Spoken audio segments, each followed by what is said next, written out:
할 줄 아는 거 하나도 없는 모자란 년아. 네 역할은 오늘로 끝이다. 결제나 하고 꺼져. 시어머니가 300만 원짜리 영수증을 제 가슴팍에 구겨 던졌습니다. 남편 변호사 합격 파티. 제가 예약하고 제가 결제할 식당에서요. 근데 그 옆에는 뭐가 있냐면 남편이 손을 꼭 잡고 앉은 정체불명의 여자가 떡하니 앉아 있었습니다. 5년 동안 새벽마다 반찬 가게에서 지문이 닳도록 일해서 뒷바라지한 결과가 이 꼴이었습니다. 억울한 제 사연 좀 꼭 끝까지 들어주세요. 안녕하세요, 시청자 여러분. 오늘 사연도 바로 시작해 보겠습니다. 연회장 문을 열기 전 저는 잠시 멈춰 섰습니다. 손등에 배인 된장 냄새를 맡으며 5년이라는 시간을 떠올렸습니다. 새벽 4시에 일어나 멸치 볶고 나물 무치고 젓갈 담그던 수천 번의 아침. 그 모든 새벽이 오늘 이 자리를 위한 것이었다고 스스로를 다독이며 문을 열었습니다. 지역에서 제일 이름난 한정식집 연회장 안쪽에는 이미 20명 남짓한 하객들이 자리를 잡고 있었습니다. 동네 이장, 부녀회장, 시댁 친척들까지 상석부터 빼곡히 차지한 채 웅성거리고 있었죠. 이 자리를 예약한 건 저였습니다. 한 달 전에 직접 전화해서 날짜 잡고 메뉴 고르고 계약금까지 제 카드로 넣었습니다. 그런데 정작 저를 맞아주는 사람은 아무도 없었습니다. 민준이 보였습니다.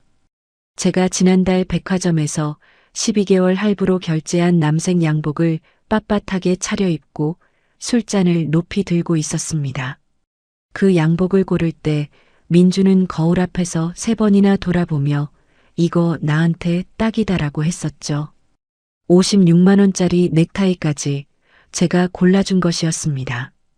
마치 세상을 다 가진 사람처럼 입꼬리를 올린 채 하객들의 축배를 받고 있었습니다.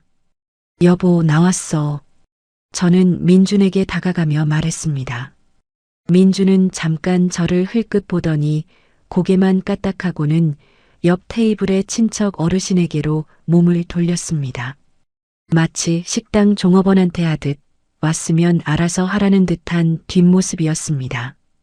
그때 시어머니 박정숙 여사의 목소리가 연회장을 꿰뚫었습니다. 아이고, 유라 씨. 이리 와서 앉아요. 여기 내 옆자리야. 박정숙 여사가 손짓하는 곳에 화려한 여자가 앉아 있었습니다. 목에는 굵은 금목걸이, 귀에는 반짝이는 귀걸이, 손목에는 제가 평생 만져볼 수 없는 시계를 차고 있었습니다. 저는 그 여자를 본 적이 없었습니다.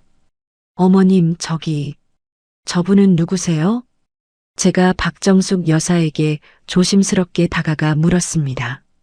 박정숙 여사는 제 얼굴을 아래 위로 훑더니 코끝에 주름을 잡았습니다. 너는 몰라도 돼. 가서 음식이나 제대로 나오는지 확인해. 박정숙 여사가 손등으로 저를 쫓으며 말했습니다. 그러고는 옆에 앉은 부녀회장에게 목소리를 낮추지도 않고 말을 이었습니다. 저 아이가 진짜 품격 있는 며느리감이야. 집안도 좋고 학벌도 좋고 우리 민준이한테 딱이지. 부녀회장이 눈을 동그랗게 뜨며 저를 힐끗 쳐다봤습니다. 저는 그 자리에 얼어붙었습니다. 어머님, 그게 무슨 말씀이세요? 저도 여기 앉아도 되죠? 제가 빈 의자를 당기려 하자 박정숙 여사가 벌떡 일어나 제 팔을 잡아 끌었습니다. 연회장 구석, 화장실 가는 복도 앞까지 저를 끌고 간 박정숙 여사가 제 팔을 놓으며 입을 열었습니다. 야, 정신 차려. 이제 우리 민준이가 뭔지 알아? 변호사야, 변호사. 근데 옆에 반찬 냄새 풍기는 마누라가 붙어 있으면 꼴이 뭐가 돼? 어머님, 저는 5년 동안. 5년? 그래서 뭐? 밥벌이 좀 한 게 무슨 큰 공이라고 여기서 행세를 해. 박정숙 여사가 검지로 제 이마를 콕 찍으며 말했습니다. 저는 숨을 삼키며 연회장 쪽을 바라봤습니다. 민준이 그 여자 유라라고 불린 여자의 손을 잡고 있었습니다.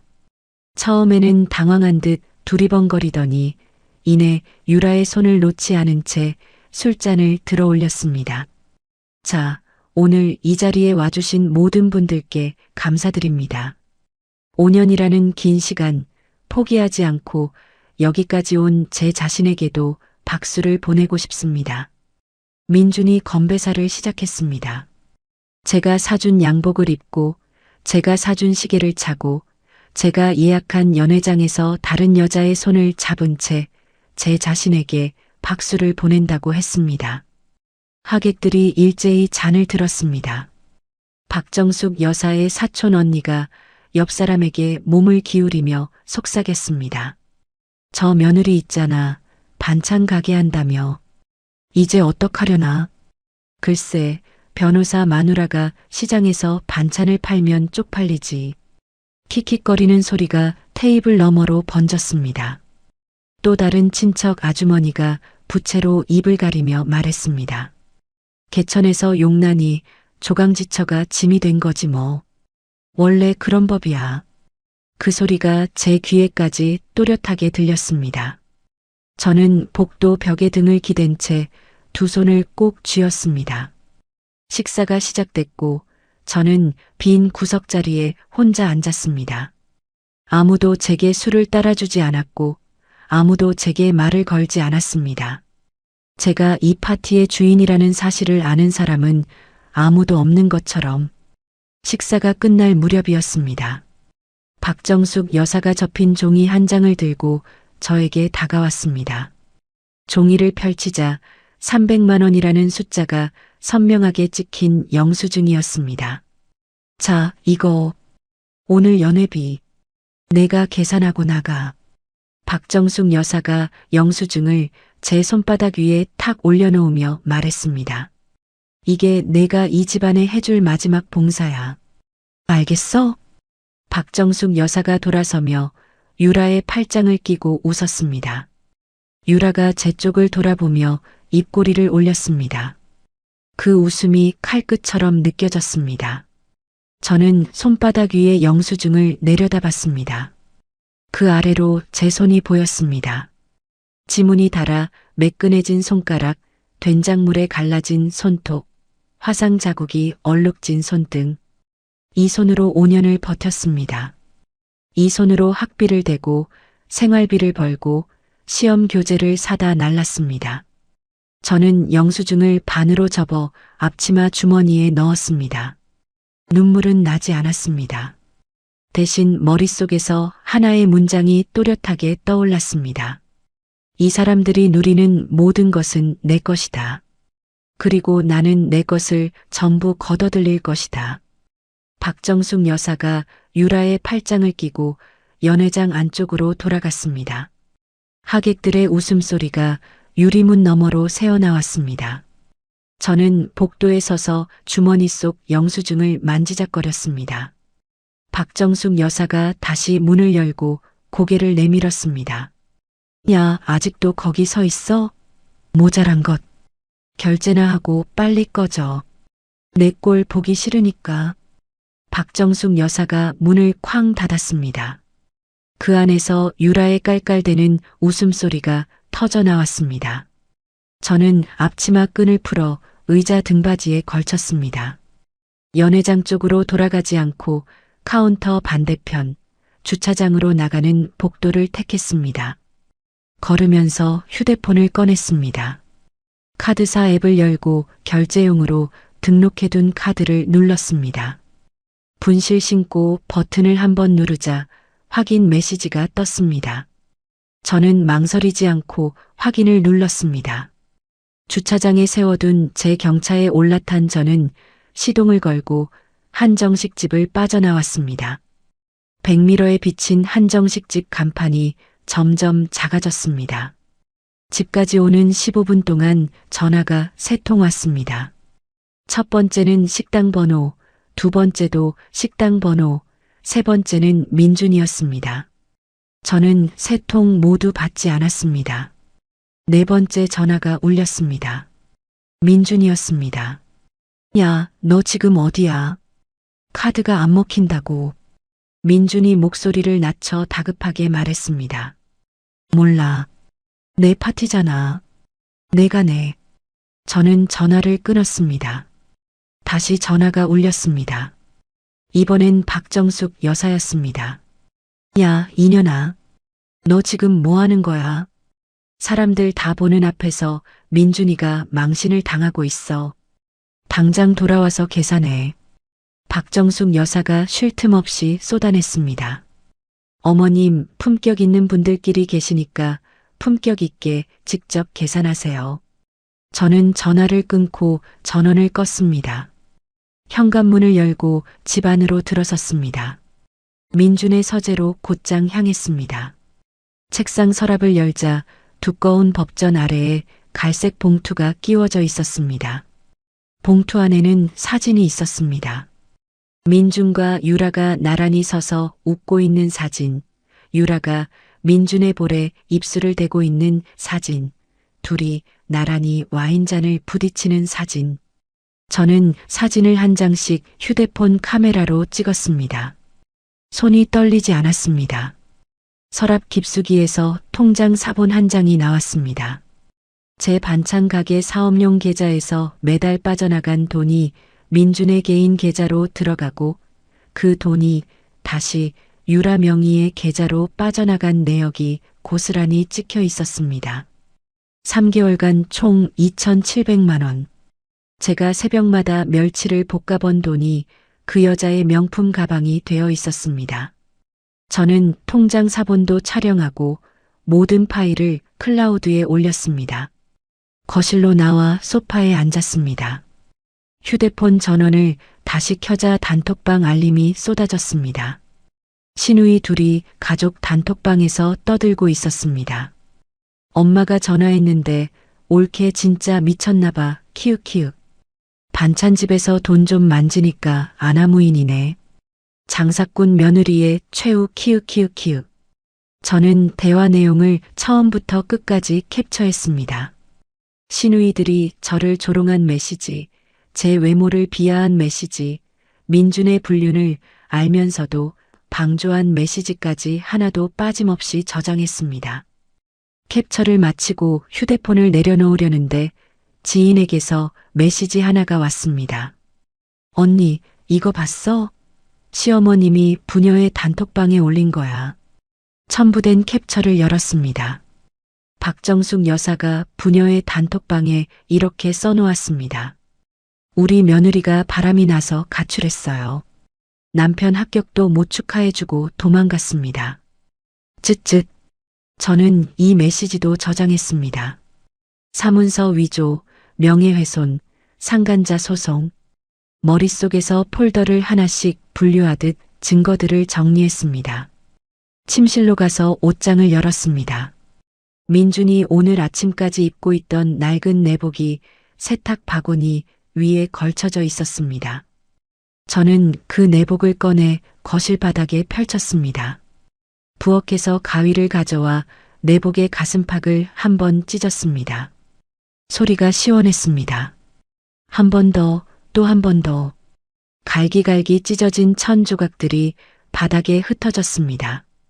저는 가위를 내려놓고 찢어진 내복 조각들을 내려다봤습니다. 이 오물 같은 인간들을 제 인생에서 도려내겠다고 저는 그 자리에서 이를 악물었습니다. 다음 날 아침 가게 문을 열자마자 건물주 할아버지가 기다리고 있었습니다. 평소에는 느긋하게 웃으시던 분이 오늘은 한 손에 서류 봉투를 들고 입술을 달싹거리며 서 있었습니다. 사장님, 이거 좀 보소. 어제 시어머님이라는 분이 찾아오셔서. 건물주 할아버지가 봉투에서 종이 한 장을 꺼내 제 앞에 펼쳤습니다. 위임장이라고 적힌 서류 위에 제 이름과 인감 도장이 찍혀 있었습니다. 사장님이 교통사고가 나서 급하게 돈이 필요하다고 보증금 중에서 5천만 원만 먼저 빼달라고 하시더라고. 건물주 할아버지가 머리를 긁으며 말했습니다. 저는 서류를 집어들고 눈을 크게 떴습니다. 제 인감이 맞았습니다. 서랍 안에 넣어둔 인감을 박정숙 여사가 훔쳐간 것이었습니다. 할아버지, 저 사고 안 났어요. 멀쩡해요. 이거 가짜예요. 제가 쓴 게 아니에요. 제가 서류를 들어보이며 말했습니다.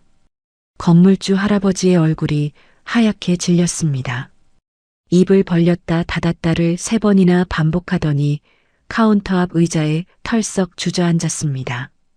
그럼 나는 벌써 돈을 줬는데 시어머님이라는 분이 하도 급하다고 하셔서 5천만 원을 벌써 주셨다고요? 어휴, 큰일 났네. 그분이 울면서 그러시는데 며느리가 중환자실에 있다고 수술비가 급하다고 나도 오래 알던 집안이라 믿었지.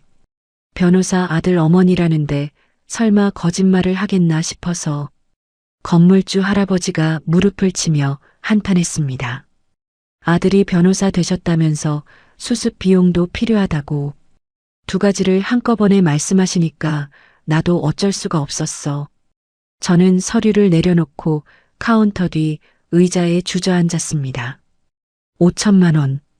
제가 3년 동안 새벽마다 멸치를 볶아서 모은 보증금의 절반이었습니다. 하루에 12시간씩 서서 일해야 한 달에 겨우 200만 원 남기는 장사였는데 그게 하루 만에 사라진 것이었습니다. 건물주 할아버지가 고개를 푹 숙인 채 말했습니다. 사장님, 정말 미안해. 내가 너무 쉽게 믿었어. 어떻게든 책임질게. 아니에요, 할아버지.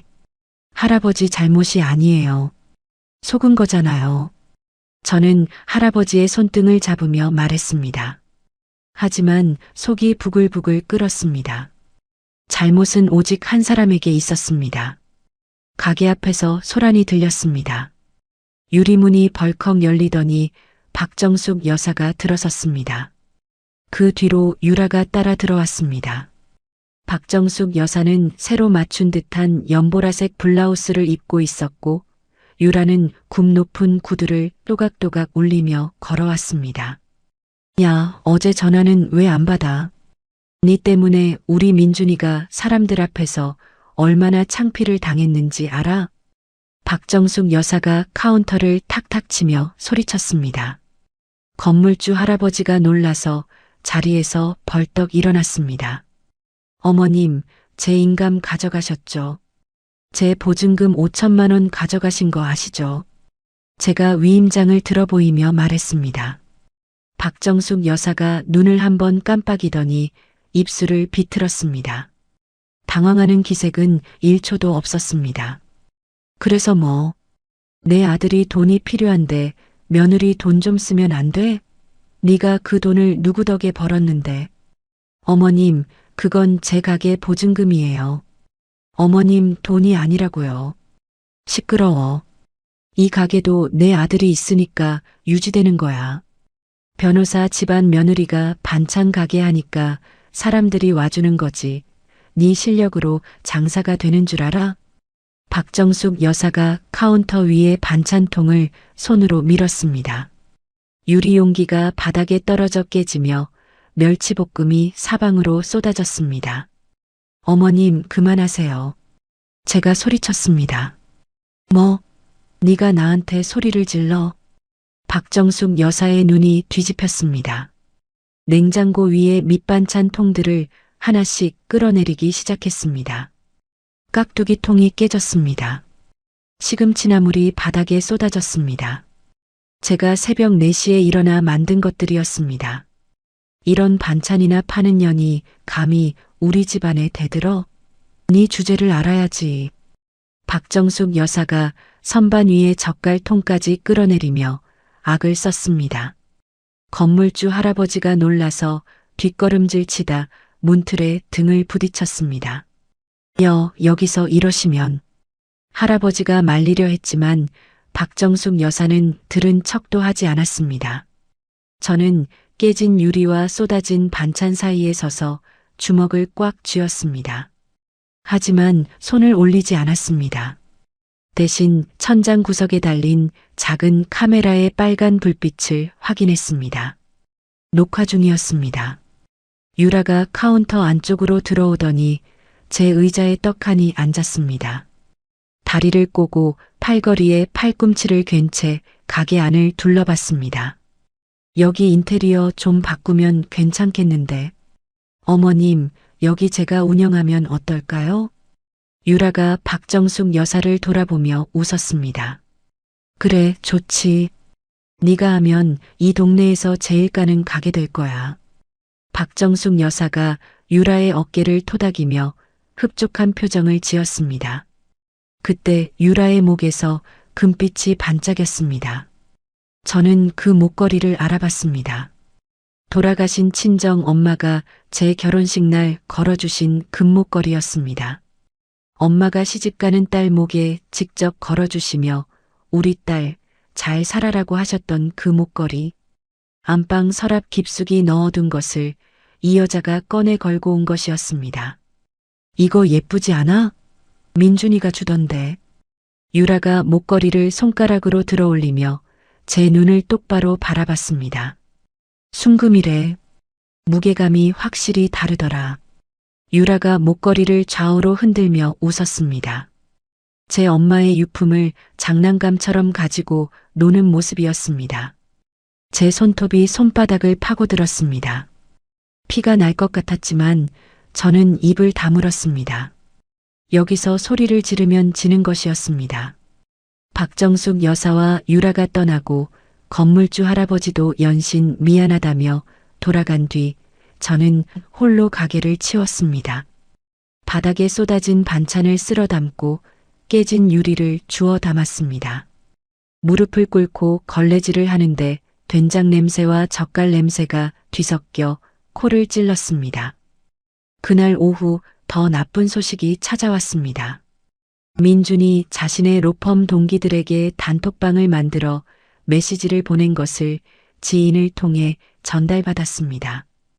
아내가 돈에 미쳐서 합격한 저를 협박하고 있습니다. 위자료를 억대로 요구하며 소송을 걸겠다고 합니다. 혹시 연락 오면 상대하지 마세요. 민주는 제가 움직이기도 전에 방패를 치고 있었습니다.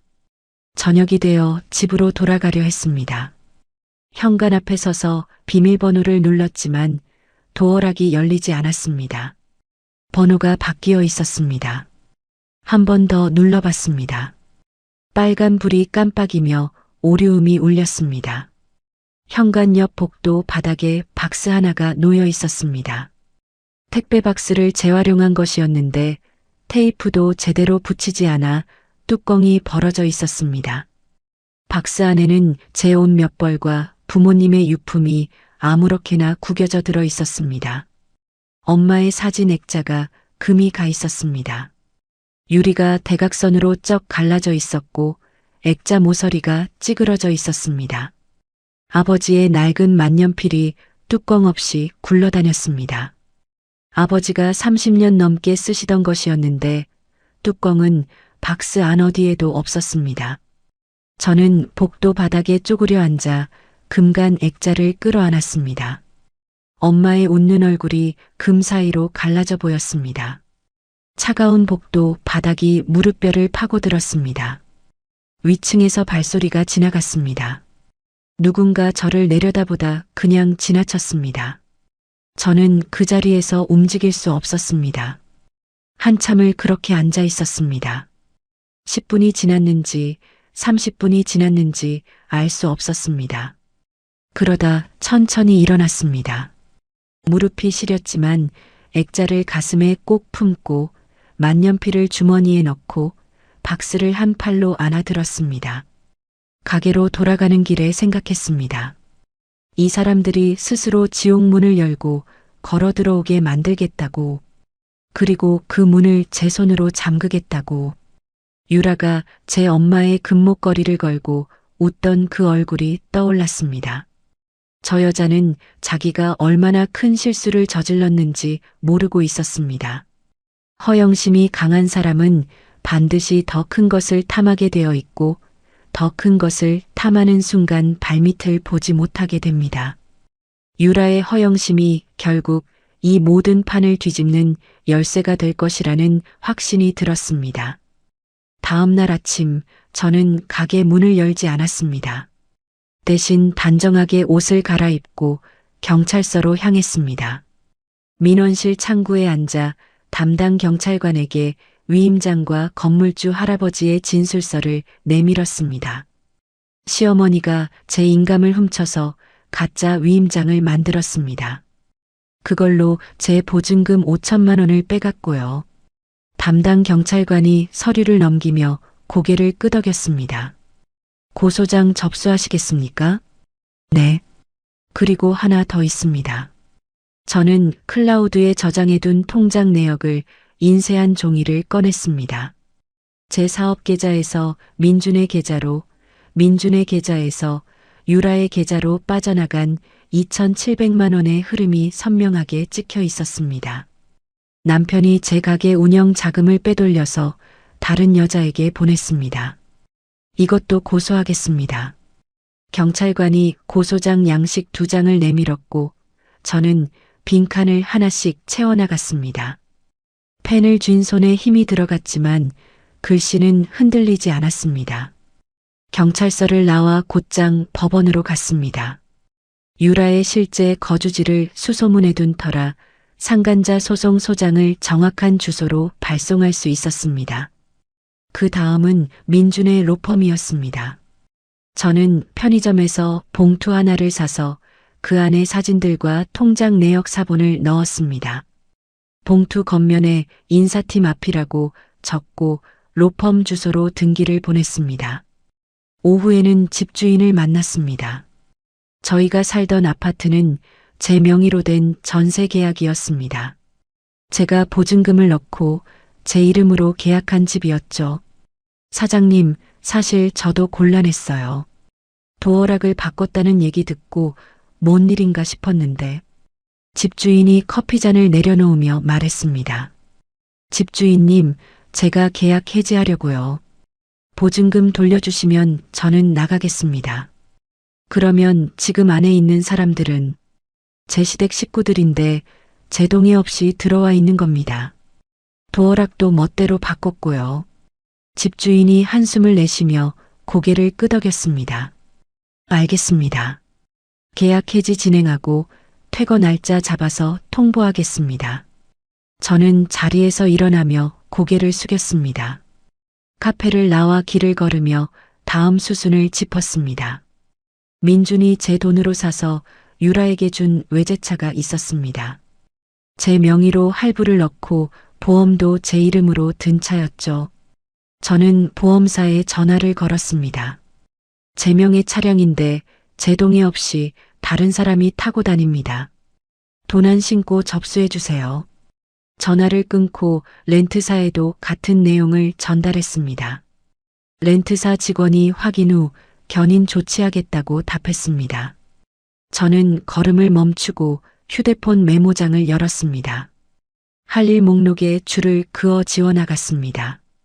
그 다음 전화는 자산관리사에게 걸었습니다. 민준이라는 사람 명의 계좌에 로펌 합격자 대출금이 들어올 예정인데요. 제가 피해 금액만큼 가압류 신청할 수 있을까요? 증거 서류 있으시면 가능합니다. 내일 사무실로 오세요. 전화를 끊고 저는 깊게 숨을 들이마셨습니다. 저녁에는 부녀회장에게 연락했습니다. 부녀회장은 어제 연회장에서 모든 것을 지켜본 사람이었습니다. 회장님, 시어머님이 부녀의 단톡방에 저에 대해 거짓말을 퍼뜨리셨더라고요. 제가 바람나서 도망갔다고. 아이고, 나도 그거 보고 좀 이상하다 싶었어. 어제 파티에서 내가 쫓겨나는 꼴을 내 눈으로 봤는데. 부녀회장이 혀를 찼습니다. 회장님, 사실관계를 바로잡고 싶어요. 도와주실 수 있으세요? 그래, 내가 회원들한테 얘기해 볼게. 전화를 끊고 마지막으로 한 가지를 더 확인했습니다. 유라라는 여자의 과거를 수소문한 결과 지인의 지인을 통해 놀라운 사실을 알게 됐습니다. 유라는 재벌가 딸이 아니었습니다. 3년 전 사기 혐의로 재판을 받은 전과자였고 그 판결문 사본을 구할 수 있다는 연락을 받았습니다. 모든 준비를 마치고 저는 가게로 돌아왔습니다. 셔터를 내리고 불을 끈 가게 안 접이식 간이 침대에 누워 천장을 올려다봤습니다. 배가 고팠습니다. 근처 국밥집에서 포장해온 뜨끈한 국밥 한 그릇을 후후 불며 떠먹었습니다.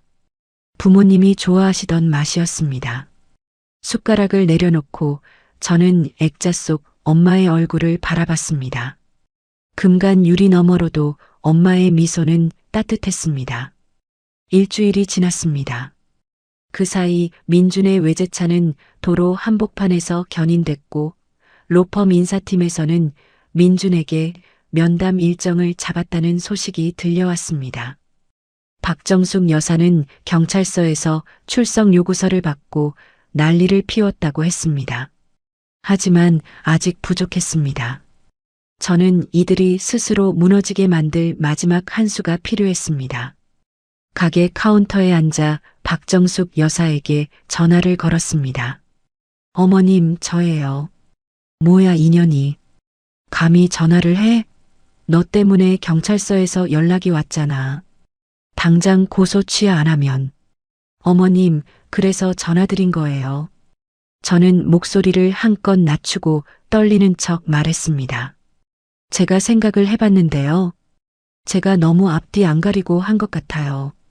전화기 너머로 박정숙 여사의 숨소리가 달라졌습니다.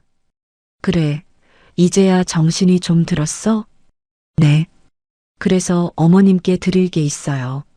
친정 부모님이 남겨주신 과수원 땅이 있거든요. 그거 어머님 드릴 테니까 보증금 문제만 없었던 걸로 해주세요. 박정숙 여사가 3초쯤 침묵했습니다. 그리고 목소리 톤이 확 바뀌었습니다. 과수원? 어디? 얼마짜리야? 충청도 쪽이에요. 한 800평 되는데 요즘 그쪽 개발 얘기가 있어서 값이 좀 올랐다고 하더라고요. 저는 일부러 말끝을 흐렸습니다. 개발? 무슨 개발? 자세히는 모르겠는데 부동산 하는 친정 쪽 아는 분이 그러더라고요. 큰 도로 뚫린다고. 박정숙 여사의 입에서 침 삼키는 소리가 들렸습니다. 그래, 그래.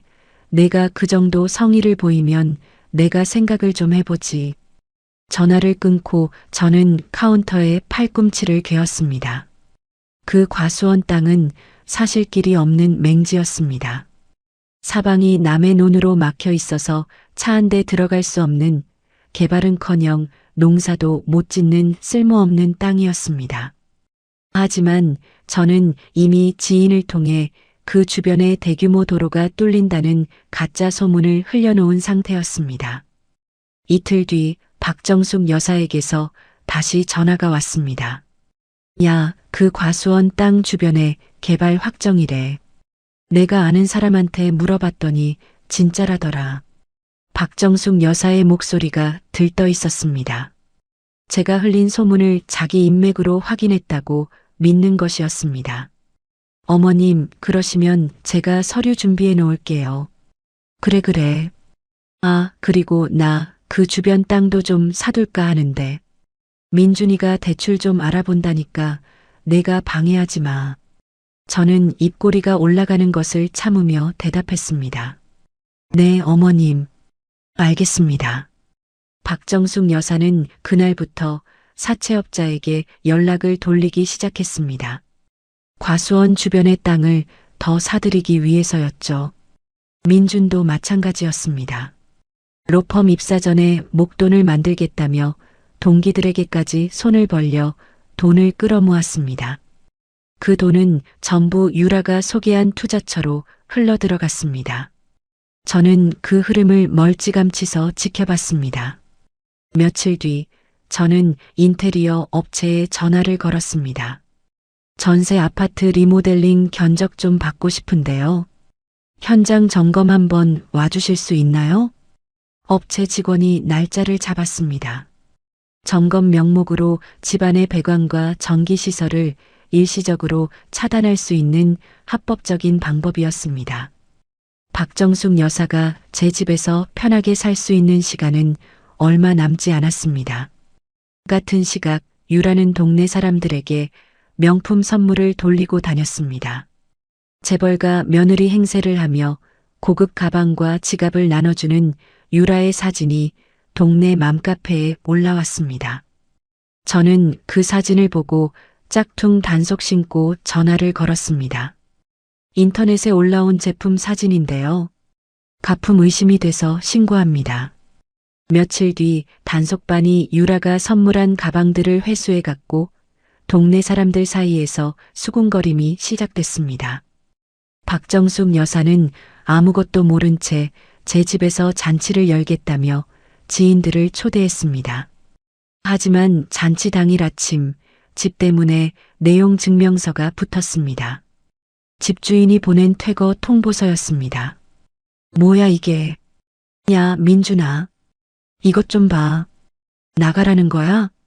박정숙 여사가 종이를 흔들며 민준에게 소리쳤다는 이야기를 이웃에게서 전해 들었습니다. 초대받은 지인들은 대문 앞에서 내용 증명서를 보고 하나둘 발길을 돌렸다고 했습니다. 박정숙 여사가 사들인 과수원 주변 땅들의 정체도 서서히 드러나기 시작했습니다. 등기부를 떼보니 그 땅들은 과거 폐기물을 묻었던 매립지였고 개발은커녕 환경 정화 비용만 수천만 원이 나오는 독이 든 땅이었습니다. 사채이자 독촉 전화가 박정숙 여사의 휴대폰을 울리기 시작했습니다. 저는 가게 간이 침대에 누워 천장을 바라보며 중얼거렸습니다. 이 사람들이 밟고 선 바닥을 치워버리는 일은 이제 끝났습니다. 남은 것은 중력이 할 일이었습니다. 모든 것이 제 계획대로 흘러가고 있다고 생각한 순간이었습니다. 가게에서 아침 준비를 하고 있는데 등기우편이 도착했습니다. 뜯어보니 법원에서 온 소장 부본이었습니다. 민준이 저를 상대로 재산 분할 소송을 걸어온 것이었습니다.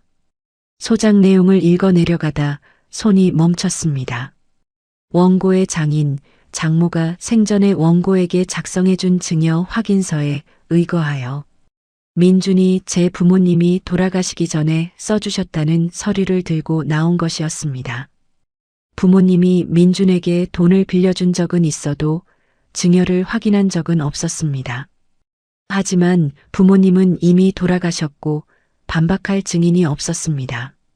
소장을 내려놓고 이마를 짚었습니다. 민준이 5년 동안 옆에서 법을 공부한 게 이런 데 쓰일 줄은 몰랐습니다. 점심 무렵 가게 앞이 시끄러워졌습니다. 밖으로 나가보니 박정숙 여사가 길바닥에 드러누워 통곡하고 있었습니다. 동네 사람 6-7명이 둘러서서 구경하고 있었죠. 내 며느리가 시어미를 길바닥에 내쫓았어요. 늙은 시어미를 거리에 내팽개쳤다고요. 박정숙 여사가 바닥을 치며 울부짖었습니다. 두 눈에서는 눈물 한 방울 나오지 않으면서 목소리만 쩌렁쩌렁했습니다. 저 며느리가 돈맛을 알더니 늙은 시어미 재산까지 빼앗으려고 해요. 내가 죽어야 속이 시원하겠지. 박정숙 여사가 지나가는 행인의 바짓가랑이를 붙잡았습니다. 저러다 정말 쓰러지시는 거 아니야? 구경꾼 중 한 명이 저를 쳐다보며 혀를 찼습니다. 저는 입술을 꽉 깨물고 가게 안으로 돌아왔습니다. 그날 저녁 더 큰 문제가 터졌습니다. 구청 위생과에서 전화가 왔습니다. 사장님 가게에 식중독 신고가 접수됐습니다. 내일 정밀조사 나갑니다. 식중독이요? 저희 가게에서 식중독이 난 적 없는데요. 신고가 들어왔으니 절차대로 조사는 해야 합니다. 전화를 끊고 머리를 쥐어뜯었습니다. 누가 봐도 박정숙 여사의 짓이었습니다. 하지만 조사가 들어오면 영업을 멈춰야 했고 영업을 멈추면 수입이 끊겼습니다. 다음 날 아침 위생과 직원 2명이 가게를 샅샅이 뒤졌습니다. 냉장고 온도, 유통기한, 조리도구 상태까지 하나하나 점검했습니다.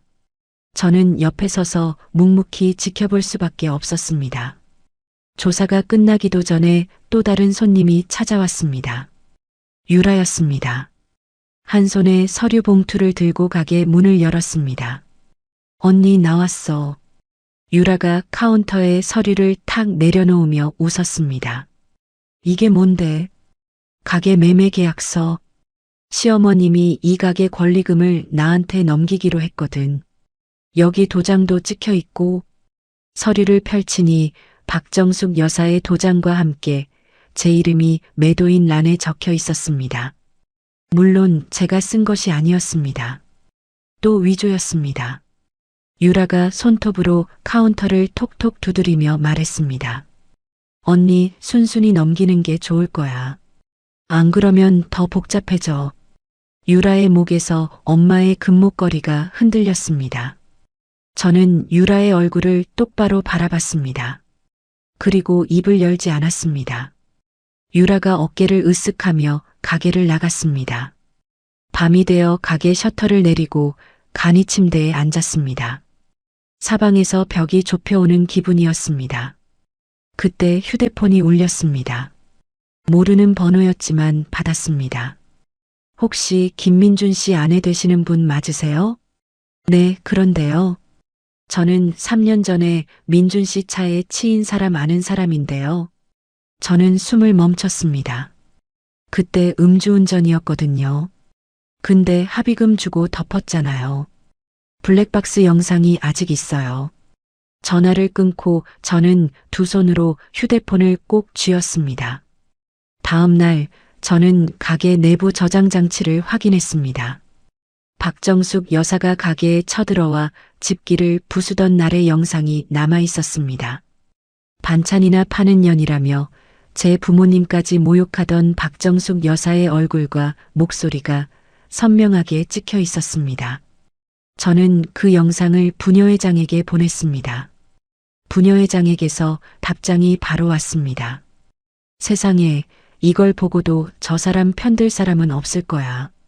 같은 날 오후 식중독 허위 신고의 제보자가 밝혀졌습니다. 위생과 담당자가 전화를 걸어왔습니다. 사장님, 조사 결과 문제 없으셨고요. 신고자 확인해 보니 해당 가게에서 일한 적 없는 아르바이트생이었어요. 허위 신고로 처리됩니다. 저는 그 아르바이트생이 박정숙 여사가 시킨 사람이라는 것을 알고 있었습니다. 증거만 있으면 됐고 증거는 이미 제 손에 있었습니다. 마지막 퍼즐이 맞춰진 것은 그날 밤이었습니다. 민준을 밀어주겠다던 로펌 동기가 갑자기 연락을 끊었다는 소식을 전해 들었습니다. 제가 로펌에 보낸 투서가 내부에 퍼지기 시작한 것이었습니다. 민준의 불륜과 아내의 돈을 빼돌린 사실이 동기들 사이에 돌자 자기 이름에 먹칠될까봐 하나둘 손을 떼기 시작한 것이었죠.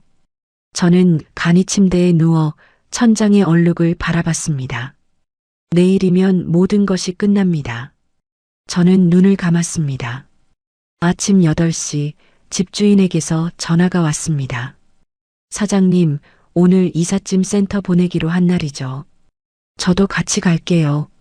네, 감사합니다. 저도 곧 도착하겠습니다. 아파트 앞에 도착하니 이삿짐 센터 트럭이 이미 대기하고 있었습니다. 직원 4명이 트럭 뒤에서 박스를 내리고 있었고 집주인이 마스터키를 들고 현관 앞에 서 있었습니다. 문이 열리자 박정숙 여사가 잠옷 차림으로 뛰어나왔습니다. 머리는 산발이었고 얼굴에는 베개 자국이 찍혀 있었습니다. 뭐야, 누구야? 왜 남의 집에 들어와? 박정숙 여사가 집주인의 가슴팍을 밀치며 소리쳤습니다. 박 여사님, 여기는 제 건물이고 임차인이 계약 해지를 했습니다. 오늘이 퇴거 기한이에요. 집주인이 서류를 내밀며 차분하게 말했습니다. 무슨 소리야? 우리 며느리 이름으로 된 집이잖아. 며느리는 우리 가족이야.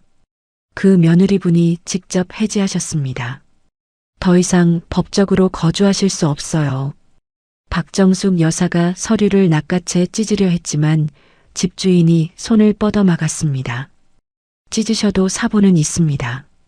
협조해 주시면 좋겠는데 안 그러시면 경찰 부를 수밖에 없어요. 이삿짐 센터 직원들이 안으로 들어가기 시작했습니다. 박정숙 여사가 복도에 주저앉아 다리를 뻗으며 길을 막았습니다. 못 나가. 죽어도 못 나간다고. 내 아들 집인데 왜 나를 내쫓아? 맞은편 집 문이 열리고 이웃 주민이 고개를 내밀었습니다. 위층에서도 발소리가 들렸습니다. 박정숙 여사의 고함에 아파트 복도가 술렁이기 시작했습니다. 저는 아파트 입구에 서서 그 모습을 지켜봤습니다. 박정숙 여사와 눈이 마주쳤습니다. 너 이년아. 내가 이러고도 사람이야? 5년 동안 밥 먹여주고 재워준 시어미를 길바닥에 내쫓아? 박정숙 여사가 저를 향해 손가락질했습니다. 저는 아무 말도 하지 않았습니다. 집주인이 경비실에 연락해 관리사무소 직원을 불렀고 30분 뒤 박정숙 여사는 억지로 현관 밖으로 끌려 나왔습니다. 슬리퍼 한 짝이 복도에 벗겨진 채 나뒹굴었습니다. 이삿짐 직원들이 시댁 식구들의 짐을 하나씩 트럭에 실었습니다. 그 시각 민주는 로펌 건물 앞에 서 있었습니다. 지인을 통해 전해 들은 이야기입니다. 민준이 평소처럼 양복을 차려입고 출근했더니 로비 안내 데스크에서 막았다고 합니다. 김민준 씨, 인사팀장님이 로비에서 뵙겠다고 하셨습니다. 위층으로는 올라가실 수 없습니다. 민준이 어리둥절한 얼굴로 서 있는데 인사팀장이 엘리베이터에서 내려왔다고 합니다. 손에 흰 봉투 하나를 들고 있었습니다. 김민준 씨, 우리 회사는 입사 전 도덕성 검증을 하는 거 알고 계시죠? 네, 그런데 무슨 배우자의 사업 자금을 빼돌린 정황, 음주운전 사고 은닉, 그리고 불륜 사실까지 중대한 결격 사유가 확인됐습니다. 인사팀장이 봉투를 민준의 손에 쥐어줬다고 합니다. 입사 취소 통보서입니다. 변호사 협회에도 자격 정지 예고가 접수될 예정이고요. 더 이상 저희 건물에 출입하지 마시길 바랍니다. 인사팀장이 고개를 숙여 인사하고 돌아서자 민준이 봉투를 쥔 채 로비 한가운데 서서 움직이지 못했다고 합니다. 로펌 정문을 나와 계단에 주저앉았을 때 다리에 힘이 풀려 세 계단을 미끄러져 내려왔다고 했습니다. 양복바지 무릎이 찢어졌지만 민주는 그걸 신경 쓸 여유도 없었다고 합니다. 오후 2시 공항에서 소식이 왔습니다. 유라가 박정숙 여사의 사채 자금과 민준이 동기들에게 빌린 돈을 모조리 챙겨 해외로 도망치려 한 것이었습니다. 유라는 선글라스를 쓰고 대형 캐리어 2개를 끌며 출국장으로 걸어갔다고 합니다. 탑승권을 내밀고 게이트를 통과하려는 순간 양쪽에서 남자 둘이 다가왔습니다. 한유라 씨 맞으시죠? 유라가 선글라스를 내리며 고개를 돌렸습니다. 네, 그런데요.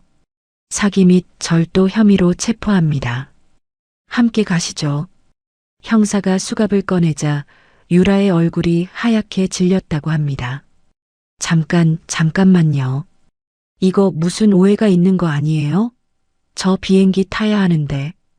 유라가 캐리어 손잡이를 놓지 않은 채 뒷걸음질 쳤습니다.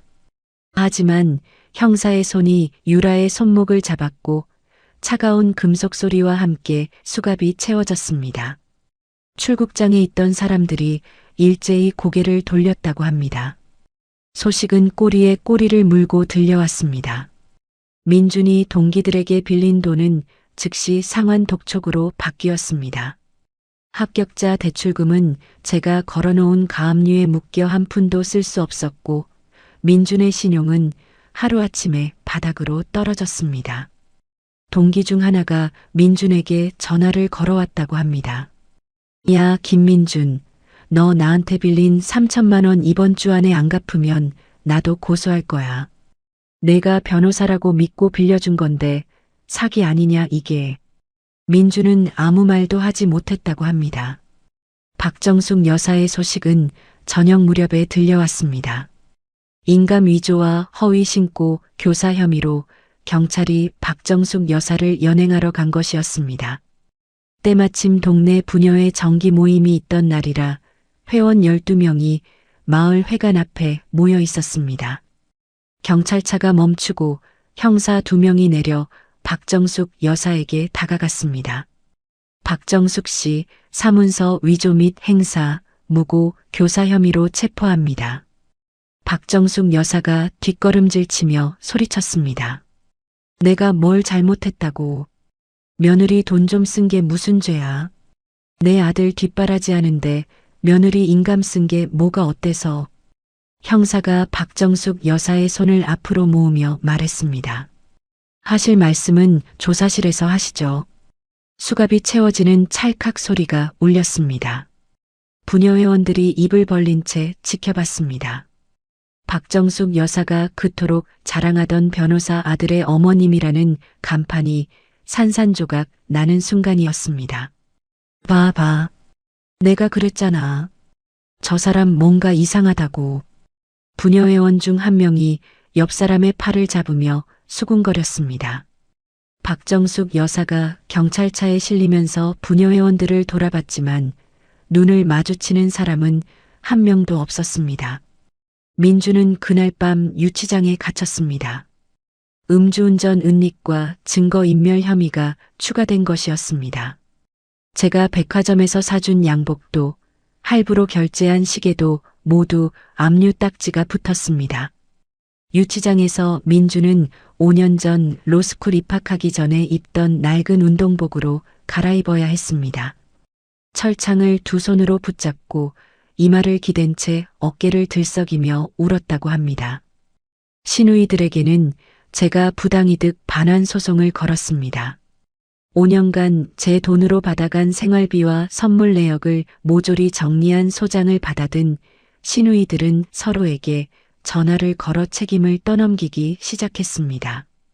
언니가 더 많이 받았잖아. 명품 가방도 2개나 받았으면서. 뭔 소리야.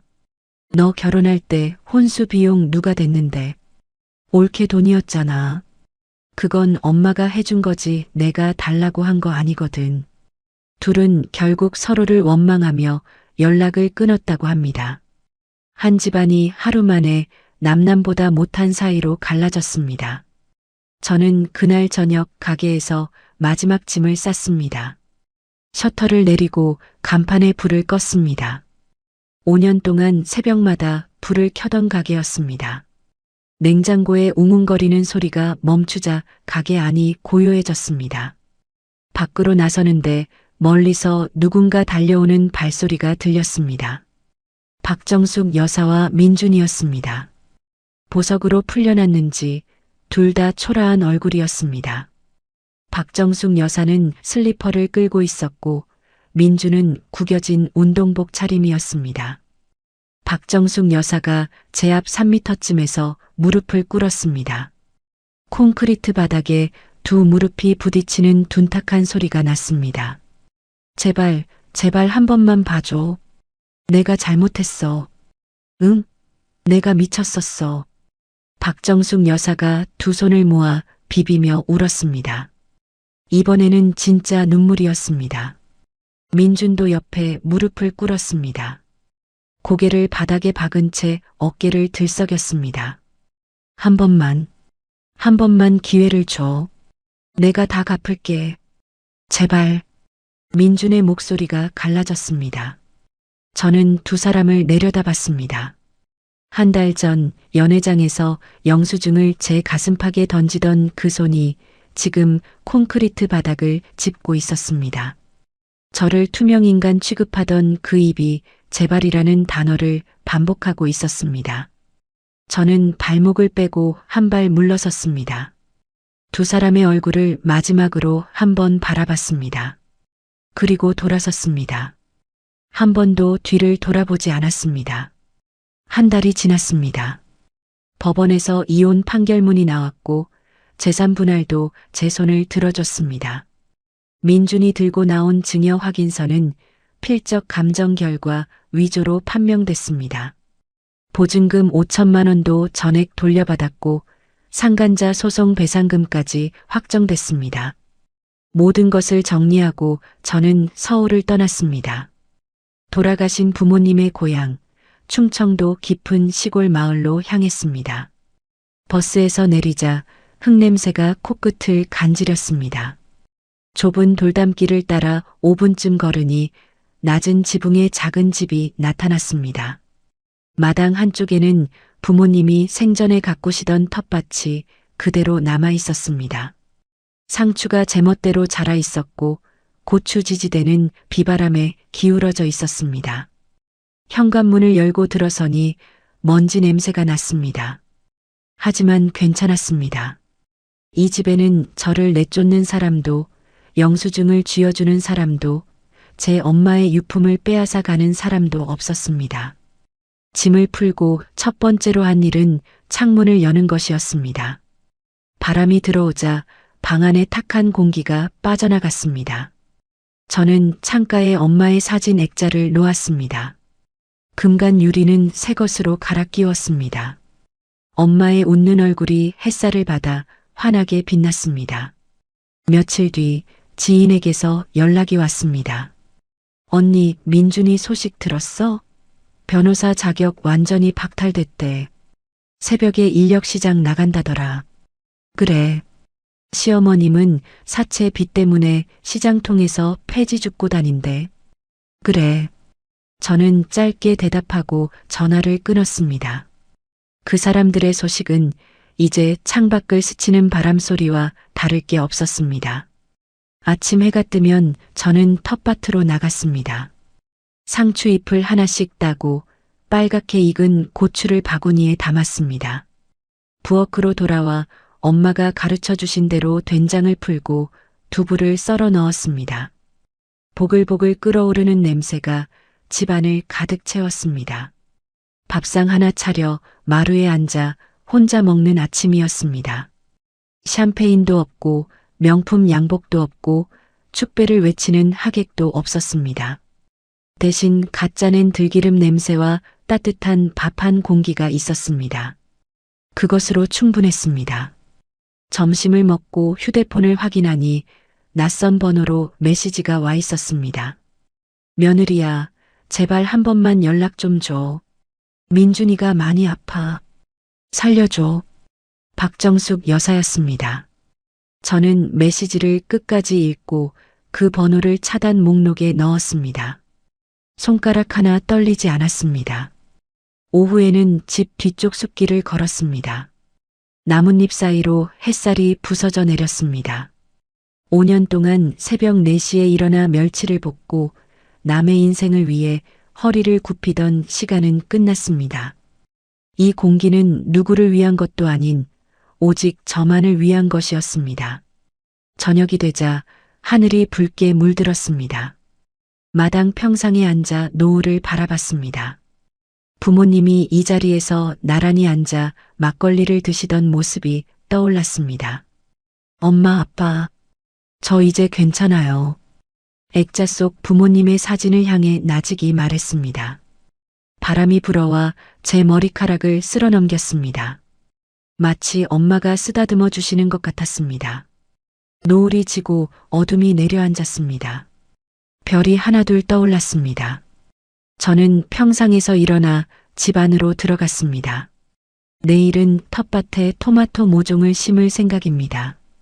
누구의 며느리도 누구의 아내도 아닌 저의 이름으로 심는 첫 번째 모종이 될 것입니다. 참 긴 싸움이었습니다. 5년이라는 세월 동안 새벽잠을 반납하고 손가락 지문이 닳도록 일하며 남편의 꿈을 대신 짊어졌던 한 사람의 이야기였는데요. 돌아온 것은 감사도 사랑도 아닌 내 역할은 끝났으니 꺼져라는 한마디였죠. 가슴이 먹먹하면서 답답하네요. 시청자 여러분은 어떻게 생각하시나요? 혹시 여러분도 누군가를 위해 자기 자신을 너무 오래 뒷전에 두고 계신 건 아닌지요? 이 사연 듣는 시청자분들은 제발 그런 삶을 살지 않길 제가 간절히 기도하겠습니다. 오늘 사연 끝까지 들어주셨다면 어디서 듣고 계신지 남겨주시면 답글 달아드리도록 하겠습니다.